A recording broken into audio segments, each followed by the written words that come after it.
뉴스는 넘쳐나는데 우리는 왜 갈증을 느낄까요? 권력이 불편해하는 목소리, 자본이 감추고 싶은 현장의 기록, 답을 정해놓은 뉴스들 사이에서 다시 본질을 묻겠습니다. 한국 독립 언론 네트워크 KINN, 킨이 만드는 새로운 뉴스의 시간, 독한 기자 킨, 저는 봉지욱입니다.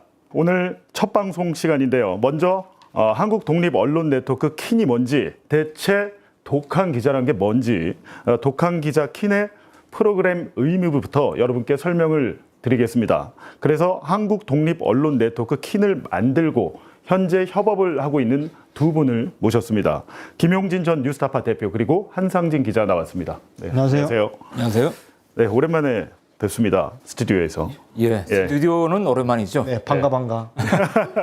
네, 많은 분들이 일본에서의 이 두 분과 저의 라이브 방송을 기억하시는데, 그거는 이제 저희가 그때 이제 압수수색 영화 일본 개봉 때문에 갔었잖아요. 네, 근데 그때 아침밥을 먹으면서 제 개인 채널에서 유튜브를 했는데, 그때 많은 분들이 이 두 분을 굉장히 지금 사랑해주고 계십니다. 간달프시고요. 예, 여기 뭐였죠? 뿌띠 상진? 난 내 입으로 말하고 싶지 네, 않아. 뿌띠 상진. 네. 뿌띠가 아니고 큐티입니다. 큐티 상진. 예, 큐티 상진입니다. 다리가 예쁘다고. 예, 그 어떤 분이 이렇게 별명을 지어주셨는데요. 아니 그런 이야기 안 하기로 했는데 왜 그러세요? 근데 뭐 첫 방송인데 너무 딱딱하게 하면요, 이게 재미가 없습니다. 이 유튜브는 그래도 약간 그게 이럴 줄 있어야 알았어. 네, KINN 원래는 이게 이제 좀 어렵습니다. 이게 무슨 뜻입니까? 예, KINN 이 발음이 잘 안 되죠. KINN. 힘든데. 네. 그래서 그냥 킨으로 이제 저희들도 부르고 있습니다. 간단하게. 네. 근데 코리아 인디펜던트 뉴스 네트워크. 네. 여기서 앞 글자 하나씩 따와가지고 이제 KINN 이렇게 하고 있는데요. 네. 이거는 뭐 아시겠지만 이제 한국 독립 언론 네트워크. 네. 라는 독립 언론의 이제 연대 협업 조직체입니다. 그걸 뭐 영어로 이제 풀어서 쓴 거고요. 네. 우리 이제 이 네트워크는 그 뉴스타파 함께 재단 네. 하고 이제 뉴스타파가 한 5년 전에 이제 시작한 아주 원대한 이제 프로젝트가 있습니다. 벌써 5년이나 됐네요. 5년 됐죠. 그게 이제 저희들은 뭐 독립 언론 100개 만들기 프로젝트 그런 이제 캐치플레이즈를 내걸고 이제 시작을 했는데, 그 뭐 여러 단계 이제 그 저널리즘 스쿨도 있고 펠로우십도 있고 그다음에 실제 이제 창업 인큐베이션 기간도 있고, 예. 그 길게는 한 2년 6개월 그런 코스를 이제 받고 그다음에 창업을 한 매체들이 있습니다. 네. 그래서 지금 이 이제 프로젝트를 통해서 출범한 매체가 현재 5개, 올해 1개 더 출범할 예정이고, 그렇군요. 그 외에 이제 기존에 또 만들어진 그 독립 언론들이 있어요. 그분들도 우리가 모시고, 또 최근에는 이제 일본의 독립 언론 2곳도 같이 이제 들어와가지고 지금 현재 이제 12개 매체가 이 킨에 가입해서 서로 연대하고 협업하고 있습니다. 그러니까 대부분 이제 시청자분들께서 뉴스타파는 아실 텐데, 뉴스타파 말고요. 뉴스타파 이제 재단에서 함께 재단에서 독립언론 양성 프로그램을 5년째 하고 있고, 또 거기서 이제 매년 한두 개 매체들이 배출이 되는데, 이제 네트워크를 만들어서 한국 독립언론 네트워크를 만들었다라는 거잖아요. 근데 뉴스타파 재단에서 이 독립언론을 양성하기 위해서 또 학교를 운영하잖아요. 저널리즘 스쿨. 그때 이제 강사로 많이 활동을 하셨는데 어떤 걸 가르칩니까? 예, 제가 큰 일을 많이 했어요. 예. 근데 이거 할 때 저 3년 동안 있는데 한 번도 저를 안 부르. 아니, 그 중요한 사람들만 하는 일이야, 이게. 제가 이제 굉장히 중요한 일을 많이 했는데, 이제 이 뉴스쿨이 말씀하셨던 대로 독립언론 100개 만들기 프로젝트를 위한 학교 같은 겁니다. 그래서 저희가 한 3개월 정도 이제 강의를 하는데요. 주로 이제 창업을 하기 위해서 필요한 것들, 취재 보도에 필요한 최소한의 것들을 가르쳐 주고, 그리고 저희 뉴스타파가 가지고 있는 가장 큰 강점이 이제 데이터 저널리즘이기 때문에 데이터 저널리즘에 대한 중요한 것들 이제 강의를 하고, 실제로 창업하기 위한 여러 가지 이제 사실상 하나의 이제 회사를 만드는 거니까요. 그 과정까지 이제 지원해 주는 그 과정을 거치고, 그리고 그걸 거치고 나면 1년 동안 뉴스타파 기자들과 한데 어울려서 같이 이제 취재 활동을 합니다. 그래서 이제 좋은 기사도 많이 쓰고, 심지어는 봉주 기자가 계실 때는 그때 두니아의 이슬기 기자가 특종 많이 했어요, 그죠? 그렇죠. 예, 한 1년 동안 펠로우 생활 같이 하면서 보도도 하고 뭐 여러 가지를 같이 이제 현장에서 경험을 하고, 지금은 창업을 해서 조금 이따 나옵니다. 그렇죠. 그래서 이제 그 과정을 거치면 또 무조건 창업을 하는 게 아니고요. 그렇게 펠로우 과정 1년을 거친 분들을 대상으로 창업 심사를 또 합니다. 굉장히 빡세게 저희가 이제 심사를 해서 최소한의 범위에서 정말 창업 가능성 그리고 발전 가능성이 있는 매체를 선정해서 저희가 뭐 여러 가지 지원을 해가면서 저희가 이제 창업을 지원하고 그게 이제 결국에는 모여서 저희 이제 그 언론 네트워크를 구성하게 되는 겁니다. 그러니까요. 근데 이제 잘 안 알려져가지고 이게 1년밖에 지원을 못 하니까 그 이후에는 자기가 알아서 생존을 해야 되는데 저희가 그때 명절 때인가요? 그때도 한번 이 독립 언론들을 소개하는 프로그램을 했는데 작년 연말에 했죠. 네, 그럼에도 불구하고 굉장히 이게 힘듭니다. 사실은 이게 100개 만들기 프로젝트인데 이게 실현이 가능할까 이런 생각도 들고 그럼에도 불구하고 계속해서 뉴스타파 재단이 이런 일을 하는 이유가 뭡니까? 저희들은 뭐 제가 이제 좀 가끔 좀 폼 잡으면서 즐겨 쓰는 이야기가 있는데 저널리즘 is not for sale. 그러니까 저는 뭐 또 우리 뉴타파 이제 구성원들이나 재단 구성원들이 다 어떤 신조처럼 이제 여기고 있는 게 우리가 돈을 벌기 위해서 저널리즘 활동을 하는 건 아니다. 그거하고 좀 연결이 돼 있겠죠. 근데 우리 뉴타파는 이제 2013년에 공식 출범해서 지금 한 13년 됐죠. 그런데 독자 후원이라는 그런 이제 모델로 어느 정도 지속 가능성을 확인을 했어요. 그런데 말씀하신 대로 막 챙긴 비영리 매체들은 여전히 좀 힘들죠. 그렇지만 이제 그 힘듦을 또 극복해 나가면서 어떤 좋은 뭐 이런 콘텐츠들을 또 이 통합해서 이제 좀 널리 알리고 뭐 이런 이제 역할을 이제 하려고 하고 있고요. 그 뉴스타파는 이제 이미 많은 분들의 이제 사랑을 받고 있고 또 분에 넘치는 그런 지지도 받고 있고 그래서 이제 저희들이 아까 말씀드린 5년 전부터 이런 사업을 시작한 거죠. 뉴스타파와 유사한 그런 비영리 독립 언론, 그 돈벌이나 뭐 이런 데 얽매이지 않는 그 정말 이제 국민의 알 권리를 위한 그런 매체들을 좀 만들자 이렇게 해가지고 시작을 한 거고요. 그래서 우리는 뭐 이 뉴스타파 함께 재단이나 뉴스타파는 이제 사회적 자산이라고 생각하고 다시 말씀드리지만 저널리즘은 어떤 족벌 가문이 족벌의 위치를 뭐 내세우기 위해서 운영하는 그런 매체, 그다음에 대기업이 소유한 그런 매체 뭐 이런 게 아니고 진정한 이제 저널리즘 활동을 하겠다 그런 각오를 가지기 때문에 뭐 돈은 안 되지만 그러니까 열심히 하고 있습니다. 뭐 돈은 당연히 안 되죠. 이건 어떻게 보면 공익적인 일인데 저도 이제 공익적인 일을 좀 그만하고 싶습니다. 제가 공익적인 일 그만하고 싶은데 근데 하려고 또 왔잖아요. 아니요. 제가 공익적인 사람이 아닌데 거의 반강제로 우리 압수수색 김용진 감독님 때문에 이 자리에 앉았습니다만 근데 독립언론 네트워크라고 거창하게 했지만 사실은 이제 또 시청자들하고 친근하게 만나는 것도 중요할 것 같아요. 그래서 아마 이 프로그램을 만드신 것 같습니다. 독한 기자 킨. 이 프로그램을 어떻게 만들게 되신 거죠?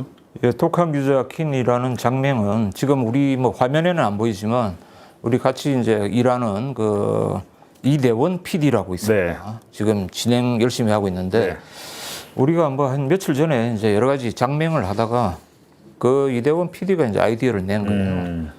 근데 뭐 독하는 이게 뭐 독하다 뭐 이런 뜻만 있는 건 아니고 우리가 독립언론이지 않습니까? 홀로독 뭐 이런 이제 의미도 있고 그 외롭고 홀로 있지만 또 힘을 합쳐서 함께 일을 한다 그런 이제 의미가 있고 그다음에 또 뭐 워낙 고군분투를 하다 보니까 원래는 굉장히 순했는데 점점 독해지는 거야. 독해진다.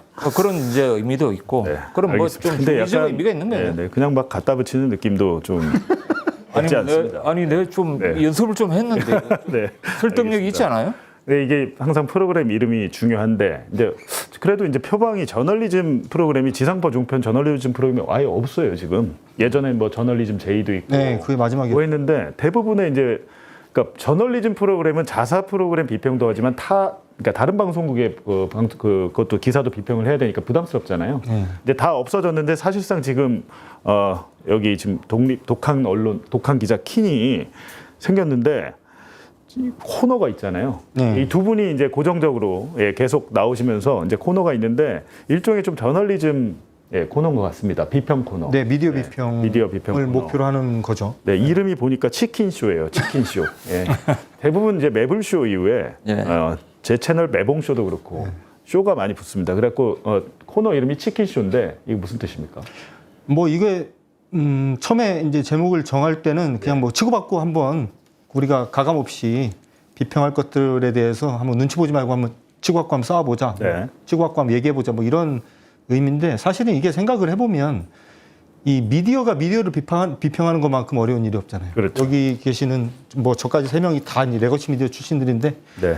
이게 사실은 이제 언론 카르텔이라는 게 그 부인할 수 없는 우리나라의 하나의 현상이고 네. 또 족보 언론들이 너무나 많은 나라이기 때문에 사실은 같은 미디어 업계에 있는 사람이 미디어를 비평하는 게 거의 불가능하다. 근데 유일하게 이걸 자유롭게 할 수 있는 건 우리밖에 없는 것 같다. 그렇죠. 네. 그래서 이게 어떻게 보면 뭐 좀 이따 또 얘기가 나오겠지만 언론 개혁의 어려움에 비하면 검찰 개혁은 네. 제가 볼 때는 훨씬 쉬운 문제입니다. 그래서 우리 사회의 가장 난이도가 높은 개혁이라고 할 수 있는 언론 개혁 문제에 대해서 우리가 한번 접근하는데 뭐 다른 방법 여러 가지가 있겠지만 우리가 기자니까 네. 미디어를 비평하는 방식으로 한번 해보자. 뭐 이런 취지에서 만든 겁니다. 네.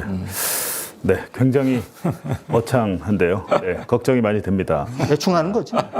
근데 뭐 이 두 분은 뭐 저를 포함해서 여러분께서 이제 영화 압수수색으로도 많이 이제 보셨을 텐데 이제 저희는 윤석열 정권의 검찰과 맞서 싸우면서 뭐 수사받고 재판받고 그 재판도 뭐 지금 이어지고 있습니다만 정말 이제 중요한 것은 검찰 개혁, 뭐 법원 개혁도 있지만 언론 개혁도 정말 중요할 것 같습니다. 이 두 분과 함께 저희 선배들과 함께 두 분의 이 코너 치킨쇼로 독한 기자 킨의 첫 방송의 문을 지금부터 열겠습니다.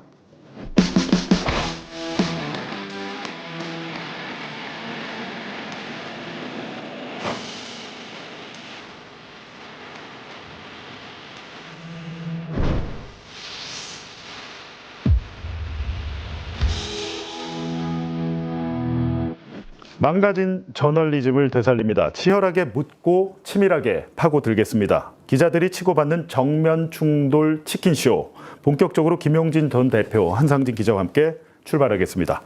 네, 치킨쇼 코너 첫 아이템 뭘로 할지 좀 고민하셨죠? 예, 아무래도 이제 첫 방송이고 네. 또 많은 네. 그 기대를 우리가 또 이제 네, 기대를 네. 아니 그런 말은 막 아니, 근데 하면 말씀을 아무도 네. 아무도 기대를 안 하셨죠, 사실. 아니 근데 지금 많은 분들께서 시청을 하고 그런가요? 계시고요. 아, 그래요? 예. 그리고 조금 저 개인 채널에서 방송을 하고 있는데 그쪽에서 망명을 오셔야 되는데 많은 분들이 지금 길을 잃으신 상황인데 예, 좀 계속 좀 그 댓글을 올려주세요. 네, 네 아니, 말씀하시죠. 뭐 개인 채널만 지금 많은 분들이 계시고 이제 근데 이게 안 참 오시면 이상합니다. 이게- 예? 그 일로 가서 보라고 하는데도 안 오고 계신 분들이 있어요. 아, 그래요? 네. 어쨌든 그 기대를 많이 해 주셨으면 좋겠다 그런 이제 바람을 가지고 네. 말씀드린 거고요. 막 시작하는데 어디 뭐 누가 알겠습니까? 잠깐만. 아니, 너무 아니, 그러지 말고 너무 자기 비하를 하지 마시고요. 예. 아니 이제 그냥 현실을 일깨워 주시니까 예. 또 현실로 돌아왔어요 제가. 너무 기대된다고 지금 많은 분들께서 댓글을 그래요? 달고 계시는데 예. 이렇게 비하를 네, 좀 근데 어떤 좀 거를 이제, 지금 할 예, 건지. 좀 진지하게 그 고민 많이 했죠. 첫 아이템 뭐 할까. 근데 사실은 우리끼리 이야기를 했는데 이 네. 치킨 쇼는 이제 미끼 상품이에요, 사실. 미끼요. 네, 미끼 상품. 그러니까 우리가 이제 관심을 이렇게 해가지고 손님을 좀 끌어들이고 네. 그다음에 이제 진짜 우리가 그 선보이고 싶은 그 독립언론 하는 젊은 이제 우리 저널리스트들 그 정말 어렵게 취재해가지고 정말 좋은 컨텐츠를 내놓는데 그게 사장되는 경우가 많아요. 맞습니다. 그래서 이제 이런 자리를 통해서 조금 더 널리 알리고 재확산시키고 네. 그다음에 그런 우리 젊은 저널리스트들이 이제 수고한 게 많은 사람들이 이제 보면서 좀 이제 보답을 받을 수 있다고 생각하고요. 알겠습니다. 저희들은 이제 이 앞에서 뭔가 이거 예. 좀 치어리더 비슷하게 예. 뭐 그런 역할이라고 생각하는데 그래도 이제 뭐 그냥 계속 이제 헛소리만 하고 있을 수 없으니까.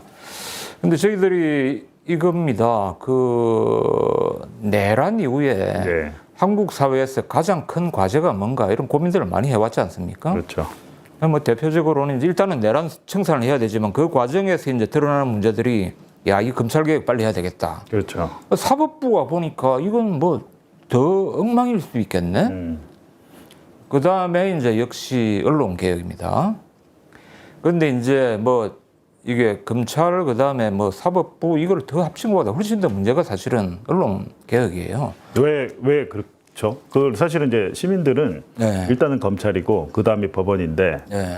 그다음 마지막은 언론 개혁은 뭐 해야 될 것 같다 그렇게 생각들은 하시는데 그게 왜 중요한지가 좀 의미를 알려주시죠. 근데 지금 이제 윤석열이라는 괴물이 대통령 자리까지 오르고 이런 과정을 면밀하게 살펴보면 네, 저는 언론의 역할이 90% 이상이라고 봅니다. 그렇습니까? 그러니까 원래 이제 대통령이 돼서는 안 될 사람이었죠. 네, 그렇죠. 그런데 그 사람의 대권 가도에 이제 비단길을 깔아주고 한 주체가 누구냐? 언론이었다. 다 주류 매체였어요. 주류 매체.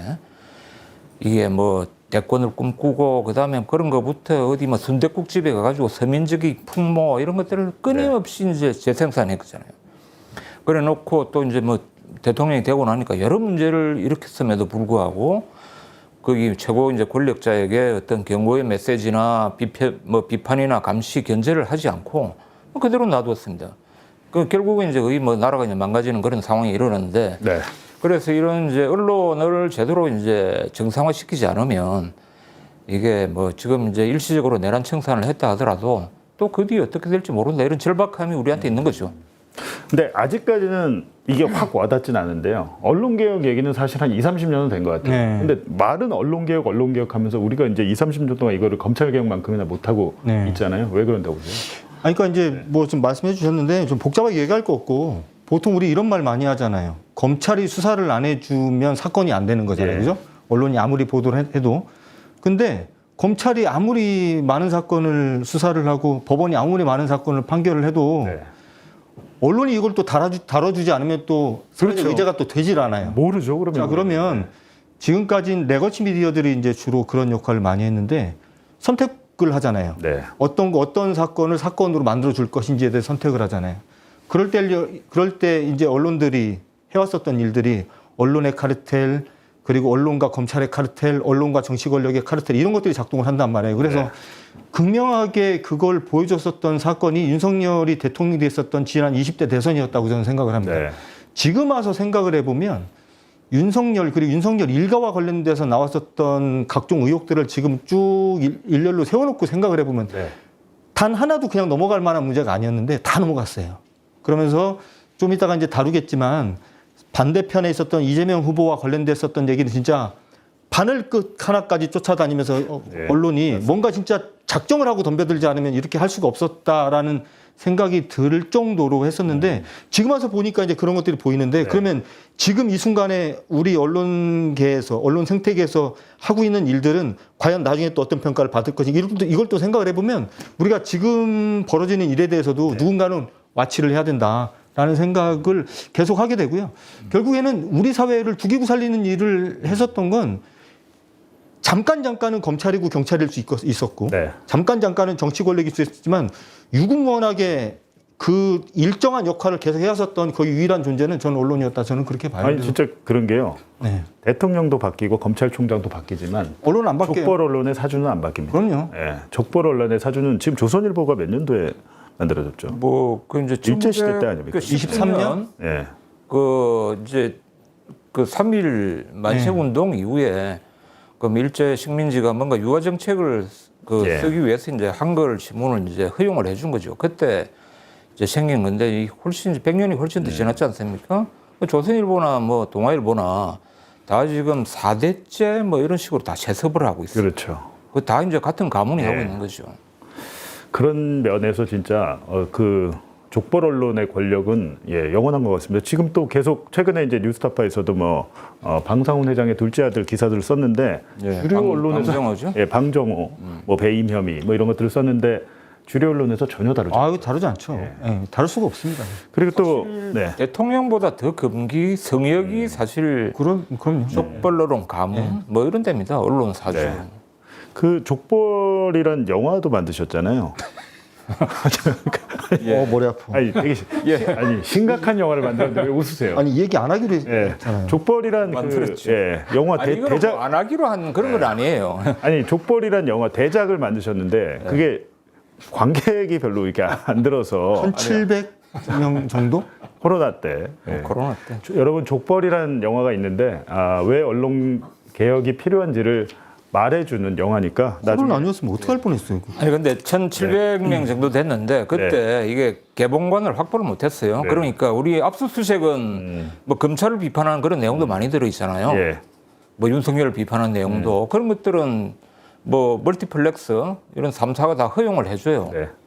그런데 이제 이 족벌 언론을 비판하고 그들의 치부를 폭로하는 영화는 영화관에서 관을 안 줘. 더 무섭구나. 예? 이거 더 무서운 무섭죠. 거죠. 예. 그게 이제 언론 권력이 훨씬 아까 얘기한 대로 이게 장구하고 더 튼튼하고 정말 이제 언터처벌이다. 그거를 이제 이게 족벌이라는 영화에서 알 수 있습니다. 네. 네, 근데 그거 보려면 볼 수 다른 걸 좀 넘어가면 안 돼? 어디서 아니 시청을 하려면 저도 못 봤는데. 네. 왜 족벌에 뭐 원한이 있는 거예요? 왜 그래요? 알겠습니다. 그 최근에 이재명 대통령이 SBS 그것이 알고 싶다에 이제 사과 한마디 받고 싶다 이렇게 SNS에 올리면서 그것이 이제 2018년 7월에 방송됐던 그것이 알고 싶다 파타야 사건 그 후 1년이란 프로그램이 이제 재조명을 받으면서 여러 가지 논란이 일고 있습니다. 제작진은 사과를 했는데 정작 제작진은 사과를 했는데 SBS 노동조합에서 대통령이 언론 길들이기를 하고 있다. 중단하라. 그리고 지금 무죄 판결이 나온 것은 2021년에 조폭 박철민의 20억 돈다발 사건이었는데 방송은 그보다 3년 전에 했고 박철민이 등장하지도 않는데 이게 왜 이걸 가지고 이제 사과를 하라고 하냐 이렇게 얘기를 하면서 크게 논란이 됐는데 이게 어떻습니까? 어떻게 보셨어요? 그 노동조합이 사과하라고 했을 때 뭐 그냥 늘상적으로 하는 말 같기도 한데 이거는 이제 또 법원 판결문이 나오고 여러 가지 또 보도가 이어지고 하면서 다른 게 좀 전개되는 것 같거든요. 네. 근데 저는 사실은 이 사건 보면서 뭐 사실 뭐 저는 그 이 사건 관련된 디테일한 내용에 대해서는 뭐 정확히는 제가 모르는데 저는 이 사건을 보도를 딱 보면서 제일 먼저 떠올랐던 장면이 뭐였냐면 DJ 정부 때 거의 아마 해방 이후에 처음으로 언론들이 세무조사를 받았을 그랬죠. 때 그래서 이제 그 언론계 총수들이 다 감옥에 막 가고 그랬잖아요. 그때 기자들이 감옥에 가는 자기 사주에게 회장님 힘내세요 뭐 이렇게 뭐 외치고 했었던 그 장면이 저는 그때 이제 기자가 되기 전이었는데 그 장면이 굉장히 좀 인상 깊었었거든요. 나중에 몇 년이 지난 뒤에 그걸 언론계에서 얼마나 부끄럽게 생각했어요. 상당히 많은 언론인들이 그 장면을 떠올리기를 싫어했었어요. 지금 이 문제와 관련돼서 이 SBS 노조에서 보이고 있는 모습이나 이런 것들에 대해서 몇 년이 지난 뒤에 본인들이 했었던 일을 한번 돌아볼 날이 분명히 올 거다라는 생각이 좀 들고 두 번째는 저는 사실은 이게 최근에 그 장영하 변호사가 대법원에서 이제 유죄가 확정이 되면서 이게 이제 논란이 이제 본격적으로 된 거 아니에요? 근데 사실은 1심, 2심 나온 지가 예전이에요. 오래됐죠. 1심, 2심 나왔을 때도 이거는 대법원에서 어떻게 확정 판결이 날지 다들 알고 있었어. 그렇죠. 사실은 언론이 본인들이 했었던 이 보도가 뭔가 오보였고 내가 잘못 보도했다라는 걸 알았던 순간 사과 먼저 하는 게 맞습니다. 근데 단 한 번도 어느 언론, 어느 섹터에서도 그 당시 있었던 이 사건과 관련돼 가지고 반성하는 것이 하나도 없었어요. 지금 대통령이 뭐라고 한마디 올리니까 몇십 개 언론사가 다 여기에 대해서 뭐 해명하고 했었다는 거 아니에요? 이 중에 단 한 곳이라도 장영하 변호사의 1심 혹은 2심 때 먼저 선제적으로 어떤 조치를 하거나 어떤 모습을 보였다면 참 아름답지 않았을까 그런 아쉬움이 저는 좀 개인적으로 좀 들었어요. 그러니까 지금 보니까 이게 화면 보니까 그 자료 3번의 그림을 보니까 권력과 조폭 이렇게 돼 있어요. 권력과 조폭. 그래갖고 이제 파타야 살인 사건의 주범 김형진을 결과적으로 그 권력이 비호한 거 아니냐는데 그 권력자의 얼굴이 지금 당시 이재명 경기도지사의 얼굴이 나온 거거든요. 근데 탐사 보도를 표방하는 매체에서 뚜렷한 인과관계나 확실한 물증 없이 이때는 또 2018년에 지방선거가 있었습니다. 선거의 직후에 방송되긴 했습니다만 탐사 보도를 KBS 때부터 많이 해오셨는데 어떻게 보십니까? 뭐 그것을 알고 싶다는 이제 뭐 본격적인 뭐 탐사 보도 매체라고 보기는 좀 힘들고요. 그렇죠. 이제 이 프로그램이 많은 또 좋은 이제 그런 내용들도 이제 했는데 또 뭐 일부 이제 프로그램은 어떤 뭐 재연의 이제 과잉 그다음에 좀 선정적인 그런 연출, 뭐 편집 이런 것 때문에 또 가끔 이제 지탄도 받고 했죠. 네. 근데 뭐 어떤 이제 오락성과 그다음에 뭐 그 탐사 보도 이런 걸 약간 이제 전복한 그런 프로그램인데 그럼에도 불구하고 이제 어떤 오락성을 가미하더라도 어떤 사실을 다룰 때는 은밀해야죠. 네. 근데 그런 부분이 이제 좀 부족하지 않았느냐 이런 생각이 들고 뭐 SBS 노조의 문제를 뭐 저도 한마디 거둔다면 사실은 이제 이게 노동조합이란 게 대통령의 그런 말이 압박으로 느껴질 수 있더라도 네. 자기들이 이게 대통령이 이거 길들이기 하는 거다 이렇게 할 입장은 아니죠 사실. 그렇지 않습니까? 그렇죠. 완전히 이제 객관적인 그런 입장에서 이제 그런 부분에 대한 논평이나 이런 건 가능하겠지만 그래서 어떤 측면에서 보면 이게 이제 언론 노조나 이런 차원에서도 이게 점점 어떤 자사 이익 뭐 이런 부를 지키기 위한 뭐 어떤 자사 이기주의에 좀 물들어가지 않는가. 네. 처음에 뭐 1980년대 중후반에 언론 노조가 생길 때 정신은 그런 게 아니었는데 뭔가 조금씩 변질돼 가고 있는 게 아닌가 그런 우려가 많이 들기는 들었습니다. 저는 그 SBS 언론 노조 사실은 그 노조의 성명 때문에 제가 이 사건을 뭐 판결문도 보고 뭐 파타야 살인 사건 수사 기록도 보고 했는데요. 이제 어느 정도 그런 내용은 다 나왔으니까. 근데 저는 언론 탄압이란 말을 2023년 9월 1일에 이제 윤석열의 검찰이 압수수색 언론사와 기자들에 대한 압수수색으로 정말 대대적인 사정 국면으로 들어갔었는데 그때 SBS 노조가 성명을 냈나 이제 봤더니 노조 게시판에는 없더군요 성명이. 뭐 없었고 그때는 명백한 언론 탄압 아닙니까? 그때는 아무 말도 없이 있다가 뭐 그때는 뭐 거기뿐만이 아니었으니까요. 예. 너무나 많은 곳에서 입 다 닫고 그랬었으니까.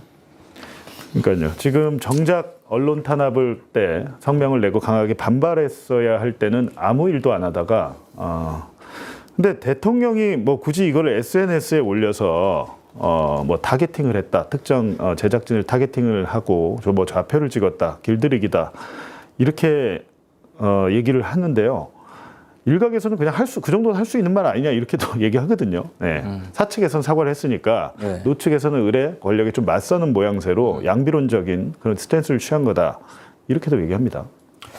근데 뭐 이재명 이제 현 대통령이 뭐 그 성남시장 그다음에 경기도지사 뭐 그 당 대표 대통령까지 이제 가는 과정에서 그 굉장히 많은 이제 의혹들이 이제 근거 없이 이제 보도가 많이 됐어요. 네. 그래서 이게 너무 많아가지고 뭐가 뭔지 알 수 없을 정도에 그래서 어쨌든 그런 부분에 뭐 얼마나 개인적으로 시달렸을까 이런 생각은 들어요. 근데 이제 지금 뭐 대통령의 이제 지위까지 뭐 오른 상태에서 굳이 이제 그렇게 해서 될까 이런 부분은 좀 다른 층위에서 이제 뭐 비평을 할 수 있는 그런 거고 적어도 이제 언론인들이 이런 이야기할 자격이 있느냐 그런 생각이 듭니다. 자기들이 여태까지 반성을 한 적이 있어요? 없잖아. 그러니까 이런 지적을 이제 받아도 싸다. 기본적으로. 그렇게 생각을 하고요. 그 다음에 제가 뭐 이거 보면서 그 당시에 얼마나 기사가 많이 왔는가를 한번 살펴봤는데 이제 이게 두 차례에 걸쳐 이런 게 이제 크게 이야기가 되지 않습니까? 2018년에 그 알. 그다음에 2021년 10월 달에 맞습니다. 박철민. 그 본격적으로 대선 국면이 이제 진행될 때 이게 다시 리바이벌이 돼요. 그때 이제 국민의힘 김용판 의원이 경기도 국정감사장에서 그것도 그게 이제 2021년 이제 10월 18일인가 뭐 하면서 뭐 대장동 이런 이야기 하다가 느닷없이 이제 이걸 폭로를 하죠. 그 다음에 이제 뭐 한 사흘 뒤에 이제 그 문제의 장영하 변호사가 또 이걸 가지고 기자회견을 하고 그때 한 뭐 그 일정 기간을 제가 이제 이 관련 기사를 검색해 보니까 셀 수도 없이 말이야. 셀 수도 없이. 지금 이제 말씀하셨듯이 국감장에 2021년 10월에 경기도 국정감사장에서 김용판 당시 국민의힘 의원이 현장에서 박철민의 돈다발이라고 20억 돈다발은 아니었고 박철민이 그때 그 돈다발 사진을 보여주면서 이거는 1억 5천만 원인데 내가 직접 이재명에게 배달한 거라고 주장을 했었는데 저 돈다발 사진 자체가 완벽하게 이제 거짓말이라는 게 바로 확인이 됐어요. 그렇죠. 근데 장영하 변호사는 또 11월에 바로 기자회견을 열어서 아니다 이게 맞다 이렇게까지 갔는데 오늘 저 뉴스타파 기사 보니까 박철민의 전직 조폭 박철민의 아버지가 이제 성남시의회 의원이었는데 국민의힘 소속의 삼선이었고. 맞아요. 근데 오늘 뉴스타파 기사 보셨어요? 그 박종화 기자. 네네네. 그러니까 그때 당시에 이 박철민 폭로 사건에 연루된 국민의힘 관계자가 확인이 된 거예요. 네. 근데 윤석열 캠프에서 일을 그러니까요. 그러니까 이제 국제 마피아 조직원이었죠, 그 사람. 그러니까요. 예. 지금 조폭, 그러니까 성남 국제 마피아파 조폭이 이재명과 연관이 돼 있어서 이재명에게 뇌물을 상납했다라고 돼 있는데 알고 보니까 박철민의 20억 돈다발 폭로의 배후에 국민의힘이 있었을 것이라고 추정은 되고 판결문에도 그 관계자가 나오거든요. 네. 근데 그 관계자가 누군지를 오늘 뉴스타파 박종화 기자 기사를 보시면 확인이 됐는데 수정구 당협의 청년위원장. 네, 그러니까 저도 황당했는데 그러니까 윤석열의 그 당시 윤석열 후보의 선거운동을 도왔던 사람들이 20억 돈다발 폭로에 지금 연관돼 있는 게 처음 확인된 거거든요. 네. 그때 보니까 이제 윤석열 지지하는 뭐 이런 기자회견도 이제 했는데. 네, 맞아요. 이제 국제 마피아 조직원이고 그 사람이 이제 박철민의 이런 폭로를 이제 중간에 그 작업을 한 사람이다. 이게 이제 확인이 된 거죠. 그러니까요. 그러니까 결론적으로 지금 2021년, 2022년 20대 대선 때 성남 국제 마피아파 조직폭력배의 비호를 받고 선거운동에 관여한 것은 윤석열 후보였다라는 게 드러나기 이제 시작한 것 같습니다. 앞으로도 드러날 것 같은 게 그때 당시에 이제 박철민의 편지에는 윤석열 총장이 이 모든 폭로를 다 하면 뭔가 보상을 해줄 것처럼 이런 내용도 있었습니다. 네. 윤석열 명예훼손 사건 아까 그 보니까 그때 당시 김기현 의원 그때 김기현 대표 아니었습니까? 그 국민의힘 당대표. 당 대표는 2023년 9월에 검찰이 언론사들을 수사할 때 사형에 처해야 할 중대범죄라고 했나요? 지금 하도 좀 시간이 돼서 사형에 뭐 처해야 마땅할 뭐 국가 반역죄, 국가 반역죄, 뭐 사형에 처해야 할 중대범죄자들 이런 소리도 듣고요.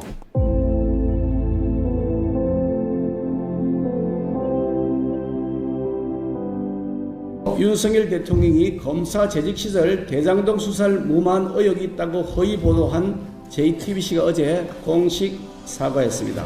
이 대선 조작 공작 게이트는 단순한 흠집내기 차원의 정치 공세가 아니라 조직적, 체계적으로 아주 치밀하게 기획된 대선 선거 공작입니다.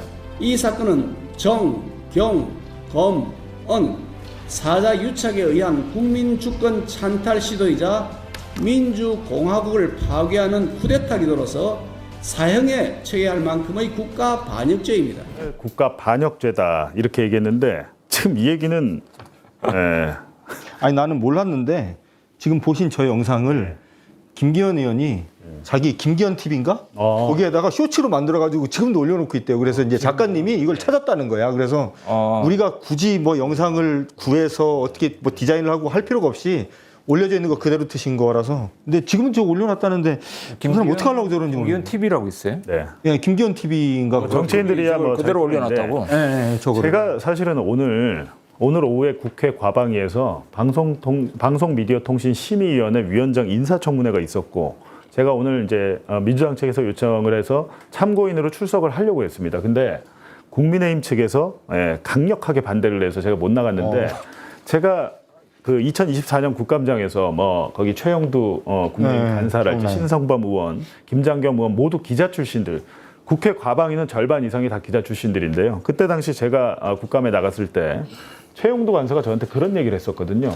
윤석열 정권은 언론에 언론 자유가 있고 관대해가지고 구속은 안 시킬 거라고 저한테 그 얘기를 하더라고요. 근데 그 정도로의 언론관을 갖고 있는 분들이 지금 그것이 알고 싶다에 SBS 노조를 약간 비호하고 있고 대통령이 언론을 탄압하고 있다라고 지금 얘기를 하고 있는데 거기에 대해서는 어떻게 보십니까? 방금 저 말씀하신 분도 아니 똑같아요. 그 이진숙 전 방통위원장은 자기가 방통위원장 지명된 날 청와대 와가지고 마이크 잡고 뭐라 그랬냐면 윤석열 정부는 언론 자유를 무한히 그 보장해주는 정권이다. 봐라. 그러니까 뉴스타파에서 이런 보도를 해도 그냥 방송하게 놔두지 않냐고 그렇게 허위 보도를 해가지고 그러니까 허위의 말을 해서 저희가 지금 고소해놨잖아요 지금. 누구를? 항상 이진숙을. 이진숙을 고소했어요. 이진숙을 그때 저희가 허위 발언으로. 허위 발언의 명예훼손으로 제가 지금 고소해놨어요. 그렇군요. 한동훈 전 법무부 장관도 한동훈도 했죠. 했죠. 예. 여러분, 한동훈, 네. 이진숙, 네. 그리고 지금 현재 국민의힘 국회의원인 박정훈, 네. 그 세 분은 조만간 법정에서 저희하고 또 만나야 돼요. 예. 세 분은 뭘로 지금 민사입니까 아니면 형사입니까? 민형사 다 했습니다. 민형사 고소를 다 했다. 아니 같이 해놓고 왜 모른 채? 제가 이제 바빠가지고. 네, 왜 이 얘기를 드리냐면요. 당시에 이제 박철민 이거 조폭 돈다발하고 대장동 관련 보도, 뭐 대장동에 그분이 숨어 있다 이런 보도들이 결과적으로 이제 대선 결과를 바꾼 게 아니냐. 윤석열은 뉴스타파나 제가 한 보도 때문에 자기가 크게 이길 수 있었는데 겨우 이겼다라는 걸로 수사를 한 것 같고, 지금 이 상황에서는 그것이 알고 싶다의 뭐 그런 내용이나 아니면 박철민의 허위 조작 폭로 때문에 당락이 뒤바뀐 게 아니냐 이렇게 해도 보니까, 그러니까 중요한 것은 이런 보도들이 그러니까 조작 보도들이 선거에 영향을 크게 미칠 수 있다 그런 거잖아요. 그렇죠. 예.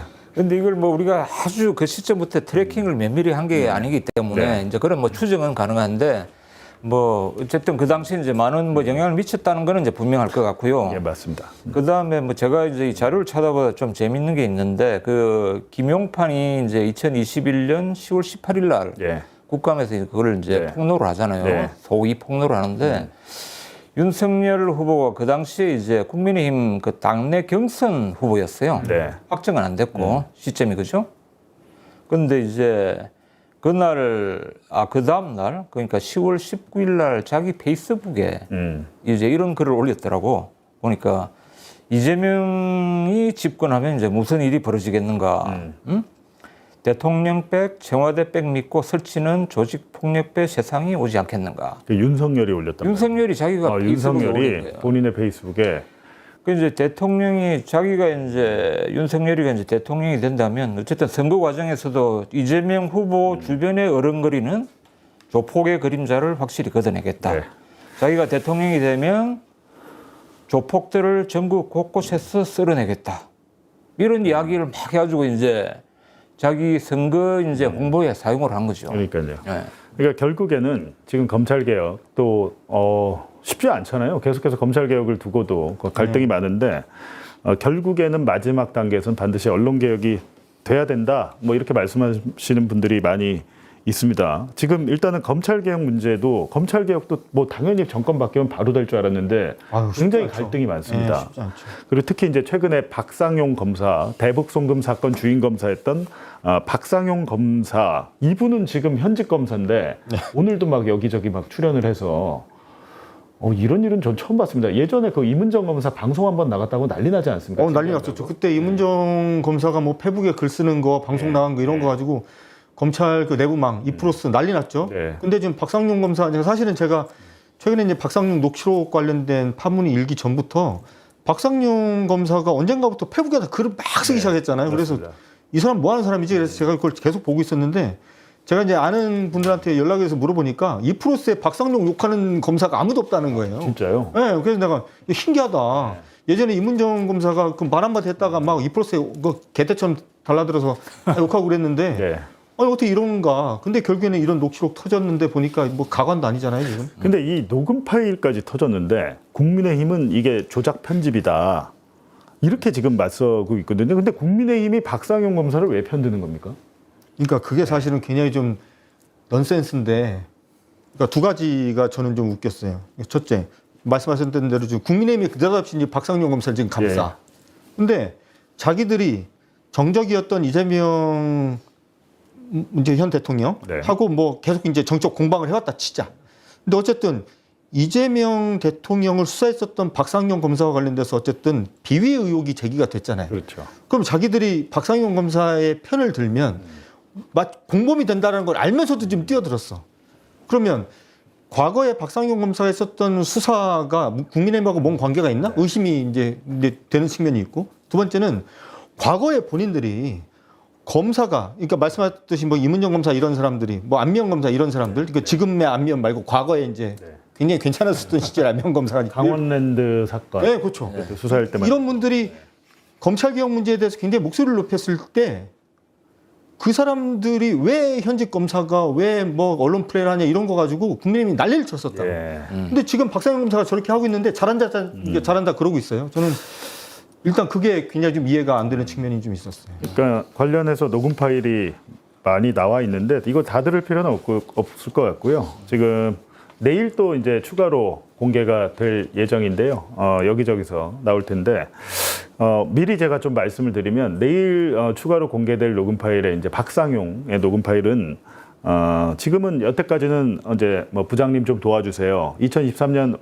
5월 17일에 연호에 술 파티가 있었고 8일 뒤인 5월 25일에 박상용이 이화영의 변호인이었던 서민석 변호사에게 전화를 해서 부장님 도와달라.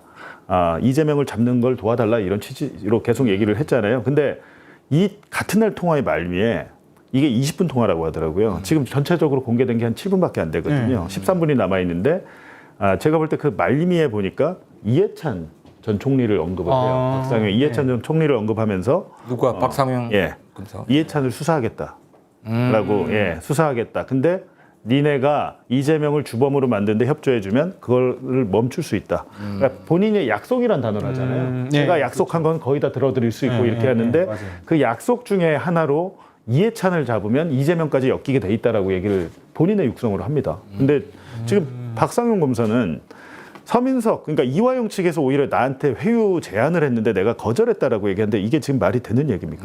그러니까 그게 이제 뭐 어떤 정황이나 이런 걸 보면 말이 안 되는 거죠. 네. 말이 안 되고 그러면 13분 이제 남은 거는 내일 좀 더 추가로 나온다는 건가요? 네, 추가로 나가는데 일단 이게 각 매체마다 사실은 이게 또 해석을 다 다르게 하는데 제일 중요한 거는 부장님 저희 도와주셨으면 좋겠는데요로 시작한 거. 어제 이제 그 국조특위 전체회에서 전용기 의원이 추가로 공개한 건 그건데 첫 번째 녹취 요거만 한번 들어보시죠.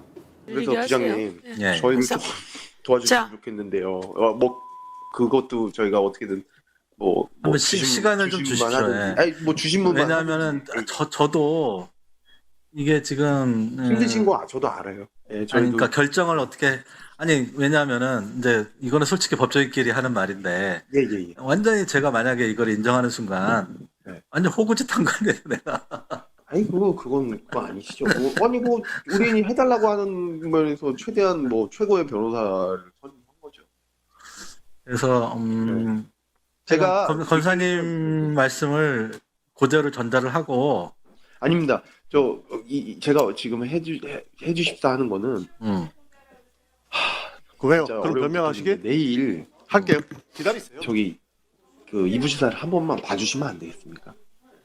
지금 거의 검사가 변호사한테 전화해서 읍소를 하고 있어요. 지금 울기 직전입니다. 예. 울기 직전이에요. 맞아요. 제발 만나달라고 내일. 이런 경우는 전 처음 봤는데. 저는 사실은 이제 녹음 파일이 지금 2번에 걸쳐서 공개가 됐잖아요. 예. 그리고 박상용 씨가 지금 여러 차례 걸쳐서 여러 매체 그리고 본인의 페이스북 이런 곳을 통해서 지금 여러 가지 주장을 하고 있는데 제가 다른 디테일한 이렇게 다툼 이런 것에 대해서는 아마도 대한민국에서 아마 봉지욱 기자나 오마이뉴스의 김종훈 기자 같은 분들이 제일 잘 하시는 것 같고 그건 그런 분들한테 저는 맡기면 될 것 같고 네. 제가 딱 말하고 싶은 게 하나 있는데 2가지만 제가 말씀드릴게요. 첫째는 박상영 검사가 지금 주장하고 있는 내용들은 이미 다 깨져서 네. 더는 거론할 필요가 없는 것 같고 저는 그 생각이 일단은 박상영 검사의 이 녹음 파일을 들으면서 그 생각이 많이 들었었는데 좀 본질적인 걸 한번 보자. 그러니까 어떤 분들은 형량거래 얘기를 하고 네. 법적으로 허용되지 않은 플리바게닝을 시도했었다 뭐 이런 얘기도 하고 네. 회유니 협박이니 이런 표현도 쓰고 있습니다. 네.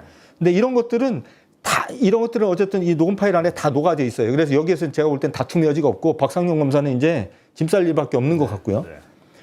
이것보다 저는 본질적으로 기본적으로 검찰은 인권 수호 기관입니다. 본인들도 그렇게 주장을 하고 있고 그렇게 설계가 돼 있어요. 원래가 그런 걸 하는 예, 검경 개혁안 뭐 그때도 네, 그렇죠. 인권 수호 그리고 뭐 인권 수호하고 네. 그리고 공익의 대변자라고 본인들이 주장을 합니다. 이 녹음 파일을 국민들께서 많이 들으시면서 이런 생각을 가지고 한번 들어보셨으면 좋겠는데 지금 공개되어 있는 한 10여 분에 걸치는 녹음 파일을 아무리 들어봐도 그 어디에서도 실체적 진실을 찾고자 하는 검사의 노력이 전혀 보이질 않아요. 제 눈에는. 저는 이 대목이 저는 굉장히 중요하다고 봅니다. 오로지 본인이 이 검사 박상용 검사라는 본인이 그려놓은 본인이 혼자 그린 게 아니겠지. 이 검찰 수뇌부들하고 작당 모의를 해가지고 그려놓은 이 그림에 맞추기 위해서 거래를 하는 검사의 모습밖에 보이질 않아요. 그렇죠. 실제로 대북 송금과 관련된 실체적 진실이 무엇인지에 대해서 서민석 변호사는 이 녹음 파일이 그 만들어질 당시에 사실은 변호사로 뛰어든 지 얼마 안 되는 분이야. 그죠? 그전에는 설모시기 변호사가 했었잖아요. 그게 이제 서민석 변호사는 뇌물사건 공판 담당 변호사고 검찰 입회는 거의 안 했죠. 네, 그러니까요. 그러면 이분한테 그리고 이화영 부지사한테 제일 먼저 검찰이 해야 될 건 실체적 진실을 찾는 노력이야. 그러니까 이화영 부지사가 진술이 이랬다 저랬다 왔다 갔다 하잖아요. 네. 아마도 그 과정에서 검찰이 회유와 협박이 무지하게 있었을 거라고 생각을 하는데 만약에 이 사람이 정상적인 검사라면 이 사람이 왔다 갔다 하는 진술 중에 어떤 것이 진실인지에 대해서 찾고자 하는 노력이 어딘가에서는 흔적이 있어야 되는데 저는 지금 공개되어 있는 10여 분짜리 녹음 파일을 제가 수십 번을 제가 돌려 들으면서 검사의 목소리 어디에서도 실체적 진실을 찾고자 하는 검사의 모습을 저는 볼 수 없었다. 저는 그게 가장 큰 죄라고 생각합니다. 이 사람의 죄. 그리고 두 번째는 이 사람이 지금 해명하고 있는 것들. 그러니까 우리가 기자로서 이쪽 주장과 이쪽 주장을 한번 맞춰보는 그래서 이제 비판 지점을 찾는 이런 거 떠나서 박상용이 떠들고 있는 얘기들 가지고 제가 한마디만 딱 더 하면 박상용이 이런 말을 해요. 저는 사건의 실체를 밝혀야 하는 사람이어서 추가로 얘기를 들어야 했다. 이런 표현을 씁니다. 이게 라디오 같은 그게 네, 그렇죠. 변명을 할 때. 네, 변명을 할 때. 이렇게 얘기를 하는데 제가 이 대목을 딱 들으면서 제가 소름이 돋더라고요. 이런 말을 할 수가 없죠. 본인이. 하면 안 돼요. 최소한 지금 자기의 녹음 파일이 공개가 된 게 전 국민이 다 들었는데 이런 말을 하면 안 됩니다. 예전에 한동훈 씨가 그런 말을 한 적이 있는데 20대 대선 때인가? 일단 아무리 거짓말하고 변명하다가도 뭔가 증거가 딱 나오면 일단은 증거 앞에서는 겸손해야 된다 뭐 이런 표현을 한동훈 씨가 한 적이 있는데 저는 대한민국 검사들한테 다시 한번 돌려주고 싶어요. 노웅래 체포동의안 때 그때인가 뭐 그렇게 네, 맞아요. 뭐 돈봉투 바스락거리는 소리가 난다면서 그랬는데요. 지금 사실은 뭐 많은 분들이 이제 뭐 보니까 장성철 평론가가 제가 오기 전에 뭐 어딜 그 MBC 라디오를 들어보니까 전체 녹취록이 나와야 되고 이 정도로는 판단을 못 한다는데 이 정도로 판단이 안 됩니까? 근데 지금 이제 뭐 일단 그 이제 20분짜리 듣고 20분이 아니고 이제 2번 나온 거 듣고 한 7분 되죠, 그죠? 그런 이제 느낌을 받으셨다는데 저희들도 지금 재판을 받고 있지 않습니까? 그 재판 과정에서 검찰 측 증인들이 많이 나왔는데 그 사람들이 법정에 나와서 이제 하는 이야기가 계속 검찰에 불려와서 우리한테 불리한 진술을 했어요. 근데 그걸 다시 이제 회상을 하면서 검찰 쪽에서 끊임없이 어떤 압박, 종용, 자기들 원하는 방향으로 조세를 꾸미려는 뭐 그런 이제 느낌을 받았다는데 그게 이제 뭐 한두 사람이 한 게 아니고 지금 이제 한 3명이 계속 이제 그런 이야기를 하고 있는 거죠. 그러니까 이게 검찰의 생리 이런 것들이 이번 이제 파일에도 나타나는 거고 법정에서 나타나는 거 그런 것 같아요. 그러니까 단순하게 무슨 형량 거래를 시도했다 검사가 하면 안 되는데 혹은 법적으로 허용되지 않는 플리바이닝을 시도했다 이런 식의 단순한 논리로 보면 안 되는 거고 검찰이 대한민국 검찰이 지금 어떻게 작동해 왔는지를 보여주는 그냥 단면인 것 같고요. 그래서 이 사건은 박상용이라는 사람의 그냥 일탈이나 이쪽으로 이제 몰아가려고 하는 것 같은데 절대 그럴 수가 없고 제가 볼 때는 포인트는 2가지입니다. 지금부터 찾아야 될 건 첫째는 박상용 본인도 얘기를 하잖아요. 본인이 이런 일을 하고 있었던 걸 윗선에게 다 보고를 했다고. 또 윗선이 누군지 찾는 거가 제일 중요합니다. 제가 볼 때는. 근데 그 또 윗선들이 합심을 해서 무슨 형량 결에 없었다고 보도자를 냈어요. 네, 그러니까요. 지검장까지 당시에. 네. 그럼 이제 어쩔 수 없네. 이제 그 박상용 검사가 이제 부는 수밖에 방법이 없어요. 그죠? 일단은 그런 게 일단 가장 필요하지 않나. 어쨌든 저는 이번 사건을 보면서 사건 자체의 의미보다 그냥 대한민국 검찰의 작동되는 모습을 그냥 입체적으로 한번 한눈에 딱 보게 된 계기가 된 것 같아서 굉장히 씁쓸했습니다. 뭐 검찰의 DNA를 그냥 그렇죠. 정갈하게 DNA가 이제 해보서 보는 것 같아요. 의심했던 그런 내용들이 그대로 나와요. 박상용의 입에서. 우리가 그냥 의심했던, 저희 또 수사를 받아봤으니까 특수부 검사들이 그렇게 수사한 걸 알고 있는데 그 은밀하게 그런 거래를 제안하고 뭐 그런 것들이 상상은 했는데 육성으로 지금 나오는데 이 정도 나왔으면 이건 사실 2가지거든요. 박상용의 주장처럼 저쪽에서 먼저 제안했다는 아무런 쟁점이 안 돼요. 나 혼자 죽든지 같이 죽든지예요. 왜냐면 그 제안에 대해서 먼저 줬다고 치더라도 내가 그거를 거절하지 않고 또 뭐 오히려 나는 더 해달라고 했기 때문에 예, 그러니까 그 부당 거래에 아니, 그러니까 말씀하셨듯이 봐봐. 지금 박상현 검사는 저쪽에서 먼저 제안했다 그러잖아요. 그럼 저쪽에서 만약에 피고인 쪽에서 저런 식의 제안을 했을 때 이런 식으로 검사가 태도를 보이는 거는 온당한가? 그러니까요. 이걸 따져보면 이 사람은 지금 뭔가 착각을 하고 있는 거예요. 그러니까요. 예. 그게 뭔가 대단한 변명이 아니고 예. 사실상 자백이죠, 그거는. 예, 그러니까 이게 지금 자백이죠. 굉장히 지금 하여튼 굉장히 위험한 누가 먼저 제안했는지는 아무런 문제가 안 됩니다. 하나도 중요하지 않아요, 사실은. 예.